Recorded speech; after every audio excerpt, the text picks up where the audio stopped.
New England Gardening here. Today's Tuesday, November 20th. I'm in the lean-to, and for the most part, it's pretty warm in here during the day. It's about 67 degrees, I think, in here right now, and that feels pretty warm when you come in from outside. You still have your sweatshirt on. It gets down into the 40s at night, and I've got no active heating going on in here, and I've been holding off on the watering on the citrus. They seem to be doing pretty good. This one here looks a little wilted, but I'd rather err on the side of dryness than just too wet. If they're too wet and too cold and the roots shut down, you're just asking for trouble. But looking at the growth there, and for the most part, they look kind of healthy. The Meyer lemon trees are really giving me a lot of blossoms, especially this one that I cut back in a video. It's just going to town. I'm almost getting to the point where I'm gonna have to cut back and start trimming, and it's getting too lopsided again. But look at all the blossoms on this thing. And bumblebees were the last holdouts. I wonder if I was to put this outside again, whether a bumblebee would be able to show up. It's pretty cold, getting down to 31 at night, so I don't know if the bumblebees are pretty much done too. But I still have, here's a satsuma. Got some fruit on the satsuma here, starting to turn color. For some reason these are turning or ripening a lot later. This one's a different source than my other Arari Satsuma here. This other one being a dwarf. And this is semi-dwarf, I think.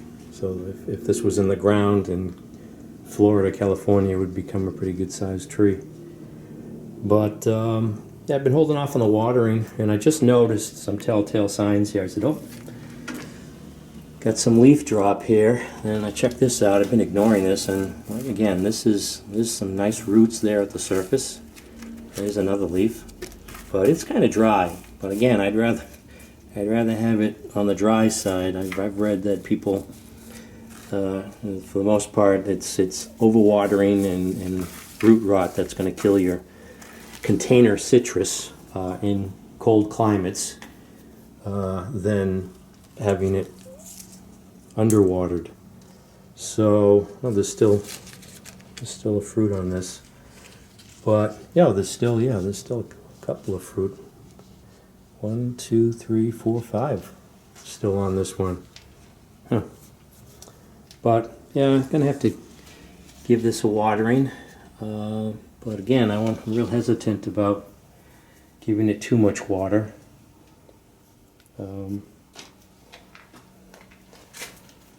But they're still looking pretty good.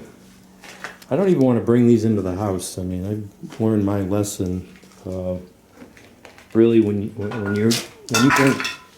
you bring a citrus in the house in the north, and it's in a container, you bring it into a nice, warm, dry house, and the roots have not warmed up sufficiently to be actively working and doing their thing, you're going to get dieback real quick.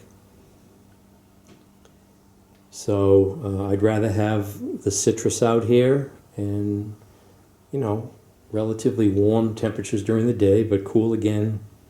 But at night, the whole plant is cool, so everything is slowed down. It's not, that the top part of the plant is always going, trying to go 24/7, and the roots are shut off and cold, and that's going to be a death knell, in my opinion, in my experience so far, a short experience with citrus. That's the problem.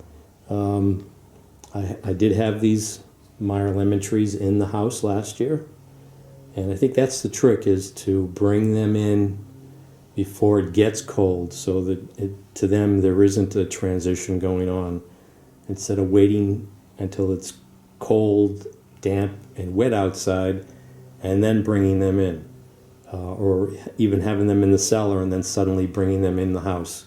That's going to be a problem. If you can keep them in the house all year round, all year long, in a sunroom,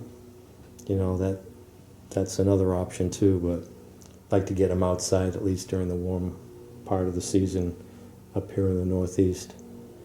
I haven't looked, but I think one of the things that I liked about really cutting back on my Meyer lemon tree in that video is there was really no place for scale to hide, and I'll have to really look, but from just casual glance over all my citrus trees, I see no sticky residue whatsoever on any of my plants now.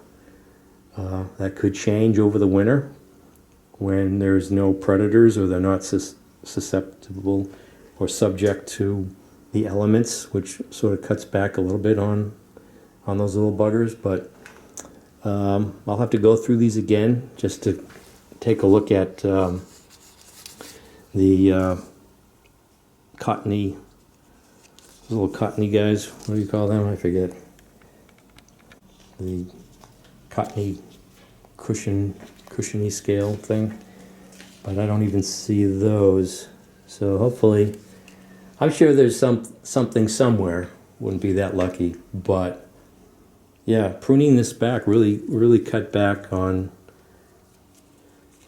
It needed pruning anyways, but when you prune back, this really reveals. It's easy to see whatever residual scale you have, and that seems to be one of the benefits of that pruning, was that I was really able to get in there and clean off that plant and get rid of that scale. So no scale so far. Knock on wood. So this is New England gardening in the greenhouse again, just giving my citrus a quick glance, and probably do some watering with some citrus fertilizer, and I won't give them a soaking, but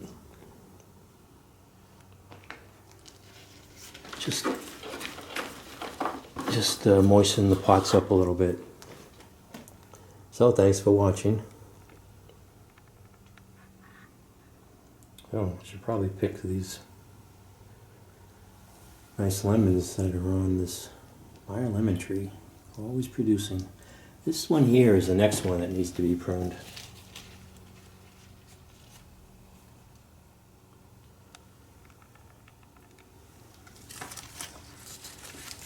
Whoa, that's actually